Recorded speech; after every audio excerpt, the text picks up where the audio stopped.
Yan na yung Christmas tree dito sa Dortmund. Oh, di ba? Ang ganda. Iba-ibang kulay pero ngayon ay kunti lang yung dekorasyon niya. Last year mas marami parang nagagandahan last year. Boring naman kung palagi lang pa parehas ng dekorasyon, no? Hindi pa masyadong klaro yung ilaw dahil maliwanag pa eh. Pero ang ganda niya. Iba-ibang kulay ng ano. Ganda, oh. Kain po tayo. Ito yung pagkain namin ngayon.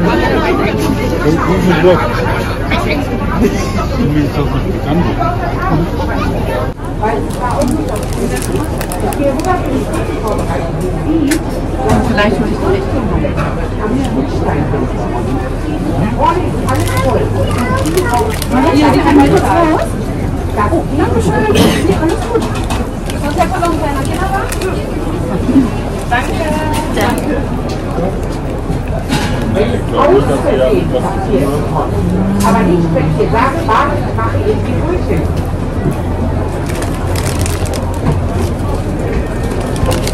Es ist mir scheißegal, so lange soll ich noch mehr bleiben. Die geht raus zum Essen. Das ist niemand am Mecken. Das ist niemand am Mecken. Ich rede die ganze Zeit gar nicht mehr. Ich habe meine Arbeit und das anstatt zu essen, was wir alles geschafft haben. Die sitzt hier draußen, auch nicht schnell mit Nachrichten, die Stress machen, hier draußen ein Handy.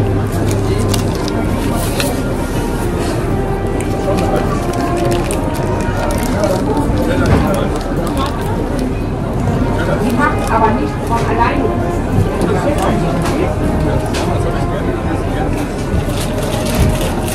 Magutom na.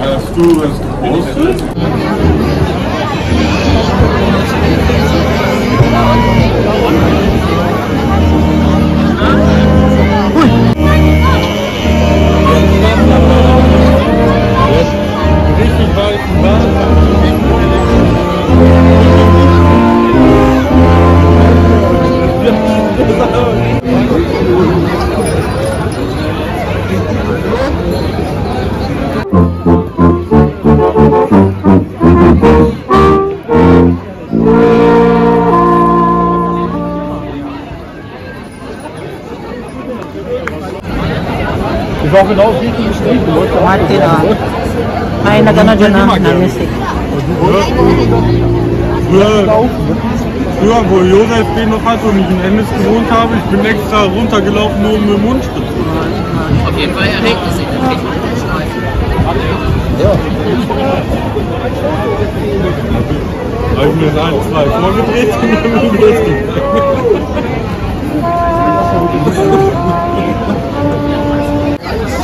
Ang daming tao. Umuulan, oh. Ito, nakabili kami ni Martin ng regalo ng mga bata. At kay Uma din, nakabili na kami. Ngayon, babalik na kami sa auto dahil umuulan. Alas 5 na din. Mag-ano tayo dito? Ganda, oh. Posing pa mga. Ha? Schön hier, guck mal.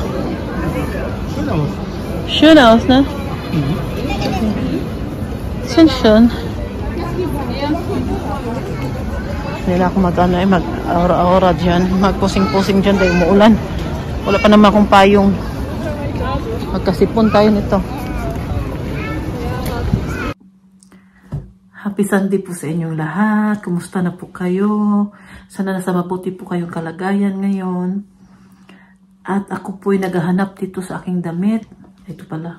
Tagal-tagal ko na ito hindi nasuot. Sana hindi ito mukhang ano ba, papalansyahin. Suotin natin siya ngayon dahil nga ngayon ay second advent. At mag-ayos tayo. Katatapos ko lang din maligo. Kahapon, di ba, nagpunta kami sa Dortmund. Ang ganda po ng Christmas tree nila doon. Ayan, nagmukha na akong tao. Yung mukha ko medyo baga pa siya, no? Dito na side, no? Kunti. At masakit pa siya. Pero hindi naman talaga as in sobrang sakit katulad nung araw na Yan, tinanggal yung ngipin ko ba? Hindi na ganun kasakit. Isang beses lang din ako minom ng gamot. At buti na lang at sobrang sakit po nun talaga nung nawala na yung na yung anesthesia ba. Grabe, maiyak-iyak ako sa sakit. Tapos si Oliver nagbiro pa sa akin. Hindi ko na lang po sasabihin sa inyo kung ano yung sinabi ni Oliver kay parental guidance.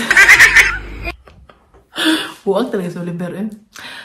Naggaya pala itong asawa ko na lumabas kami. Magkain kami sa labas. Kaya lang, sabi ko sa kanya na, sabi niya sa Chinese restaurant daw. Kung gusto ko, sabi ko kung parang hindi ko trip kumain ngayon ng Chinese restaurant. Mas gusto kong kumain ng mga sabaw-sabaw, yung ramen.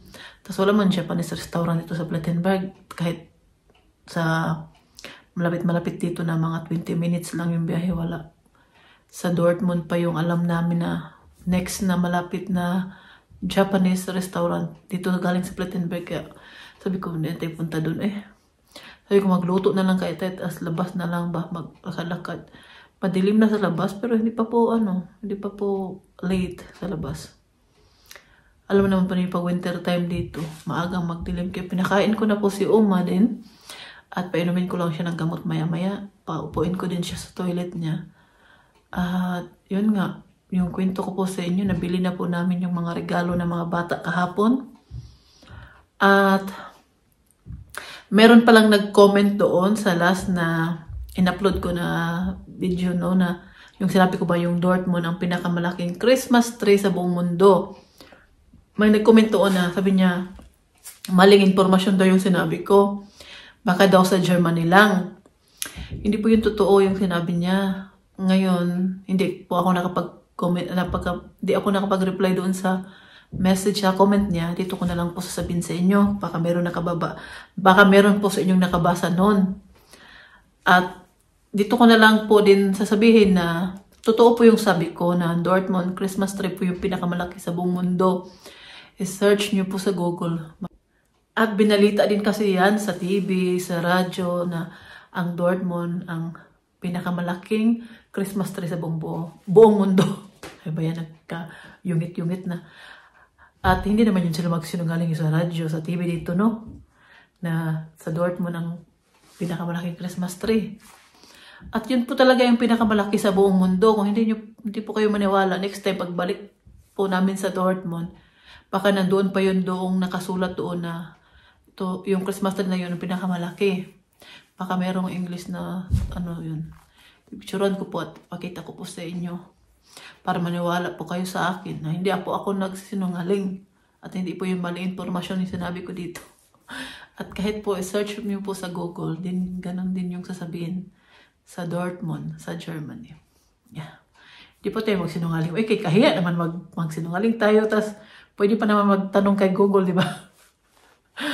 At binalita din kasi yan. Tapos maraming mga influencer din dito sa Germany, yung mga YouTuber, mga ganyan, na pumupunta doon. Tapos sinishare nila ng Dortmund, ng pinakamalaking Christmas tree sa buong mundo. Ang ganda po para sa akin, mas maganda yung last year, yung dekorasyon sa Christmas tree nila. Boring naman kasi no, kung every year, ganun na lang yung dekorasyon nila doon sa Christmas tree nila. Mas maganda din naman yung every year. Paiba-iba yung design nila, yung dekorasyon nila sa Christmas tree nila. Ngayong year na to ay, colorful yung Christmas lights niya, paiba-iba yung kulay. At wala na siya yung basta makumparar ko talaga last year at ngayon, para sa akin, mas maganda yung dekorasyon last year. Kasi ngayon, konti lang yung dekorasyon sa Christmas tree, yung Christmas lights lang at saka yung Dortmund 2024. Last year kasi merong mga ilaw. Parang yung, pakita ko po sa inyo, may picture po ako doon nung punta kami kasama yung kapatid ko. Ipakita ko na lang po sa inyo. Lagay natin dito sa screen natin. At may isa pa wala akong sasabihin sa inyo. 1 year na pala ngayon na nandito yung kapatid ko yung araw na dumating sila sa Germany. Grabe, sabi ng kapatid ko, parang kahapon lang daw. Hindi pa rin siya makapaniwala na nakapunta na siya ng Germany at nag 1 year na. Sabi niya, parang kahapon lang, parang nanaginip lang daw siya. Tapos nga 1 year na, bilis ng panahon. Sabi ko kasi sa kanya, pag pumunta ka ulit dito, wag na yung winter kasi na-experience mo na yung winter kahit walang snow. Boring kasi talaga yung winter dito. Palagi umuulan, basa sa labas, madaling makulimlim. Para sa akin, gusto ko yung magpunta ito yung kapatid ko, mag-enjoy naman siya ba? Yung summer, maganda kasi talaga yung summer dito. Kahit, sabi ko sa kanya, kung papuntahin ka namin ulit dito, baka sa May. Sa May na, kasi sa May po, kumunyo ni Fiona. At sa June naman, mag-60 si Martin. So, bali, mga, may mga okasyon ba? Sabi ko sa kanya, yun na lang yung araw. Tas, kakasal din si Rafaela. Sabi ko sa kanya, April na lang, May na lang siya pupunta dito para 3 months. Pero 3 months po siya. Kung makabalik po siya dito next year, 3 months na po siya. Hindi na po yung 21 days lang. Bitin po yun. Tapos 21 days lang. Tapos si Martin may trabaho. Walang bakasyon nung nandito siya. Yung bakasyon ni Martin pala, nung mga pagkatapos na ng Pasko, 3 days lang din. Dali lang. Kaya mas maganda na punta dito yung kapatid ko na, na summer para ma-enjoy siya. Iba talaga pag tinginit dito, matagal alas 10, maliwanag ba. Kaya sabi ko sa kanya na next year na lang ulit. Saka na lang yung winter na pag pag next time naman, pag maraming tayong pera, pag winter time, tapos maka-experience ka ng snow. Next year na lang muna sa summer para nandito ka, kung ikasal sila kay Ella, at sana na matapos na yung ng mama ko ba, para makapunta din siya dito ba. 3 months. Gusto ko, pag pumunta sila dito, 3 months sila kaya sayang pamasahe para mag-enjoy din. Minsan lang iba yung mangyari sa buhay natin yung opportunity na makapunta tayo sa ibang bansa tapos makapag-stay tayo dito ng 3 months, diba? Kaya sulitin talaga ang panahon. Yung sabi ko sa kanila.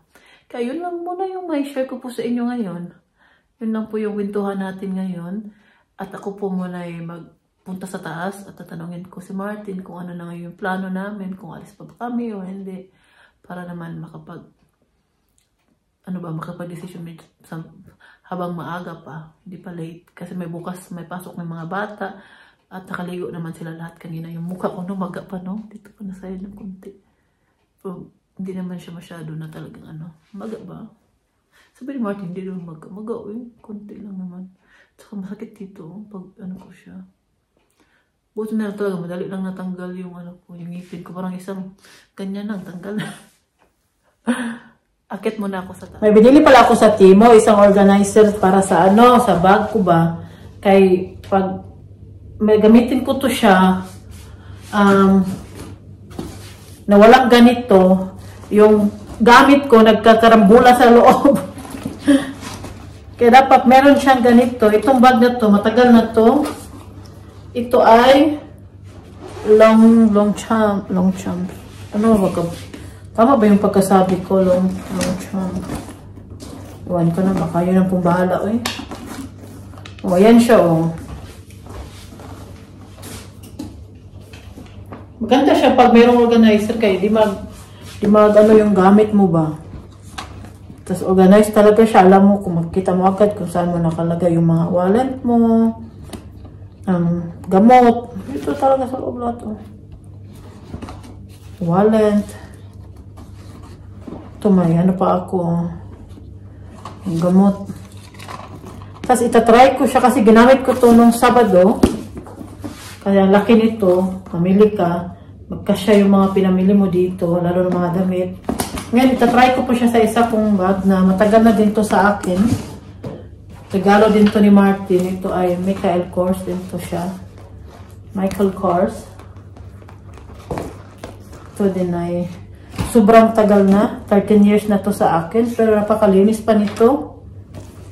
Gusto ko lang sana itong ibenta. Kaya lang sabi ko na wag na lang dahil isa to sa mga regalo ni Martin sa akin. Tapos ang tagal na talaga nito ay. Ito pa yung card. Mga niya sa loob. Minsan ko po ito siya ginamit dahil may napkin pa hindi pa nagamit. Sobrang gusto ko din tong bag na to. Try natin siyang ilagay dito kung kasya ba. Wala, di siya kasya. Try natin ha. Hindi ba siya kasya guys? Sobrang laki siya. Ay, hindi siya kasya. Nag-ano siya na piko. Dapat pala small lang. Ay, okay lang din. Okay lang pala. Tapos ito yung lock niya. Oh, ano lang siya. Ito. Okay naman yung ano niya. Tapos ganyan po ninyo, oh, diba? Ang strap niya, oh, sobrang ganda pa. Wala pang gas-gas. At saka sa loob, hindi madumi. Ibinta ko sana ito ng 50 euro ba? Kailan baka walang bibili. Sabi ko, nabinta eh. Remembrance na lang to sa ating mga regalo. Yan o siya, oh. Na yung organizer natin, oh. Diba? Ang ganda tingnan niya. Hindi magkarambula yung mga gamit mo. At itong bag na to din, marami naman siyang compartment dito. Yan. Okay lang din. Nandito yung mga bag ko sa baba. Ito galing to sa, nasa kwarto to ni Michelle. Kinuha ko kay, hindi niya sinauli dun sa taas ba, maalikabukan. Meron kasi siyang ano, meron kasi ito siyang dust bag. Dapat ilagay sa loob para hindi mo siya madumihan. Ito.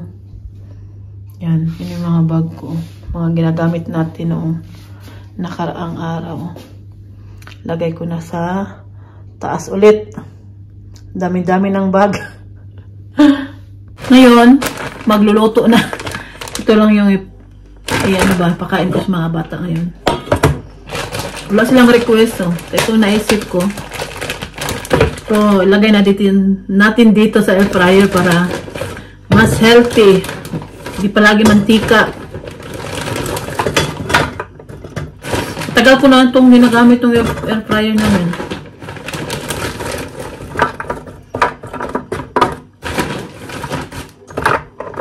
So, hindi siya magkasya lahat. So, dalawang beses natin lutuin. Lutuin. Bakit lutuin? Ilagay naman ito. Ano siya? Madami siya.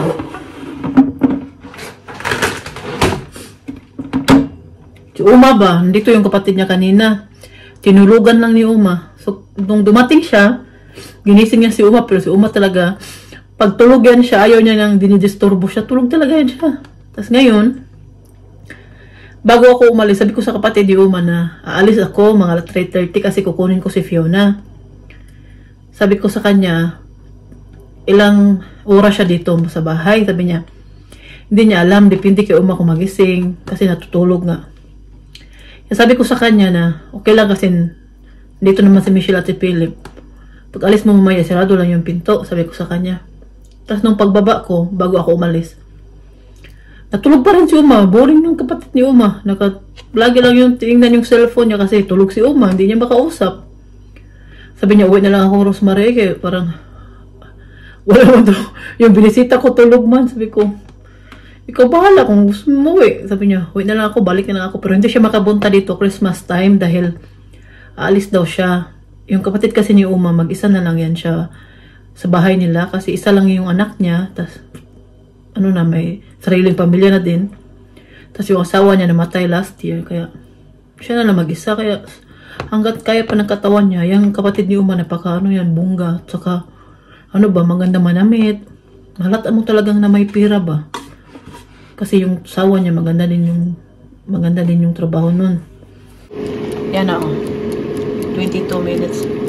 Bilis naman na, no? Mikot.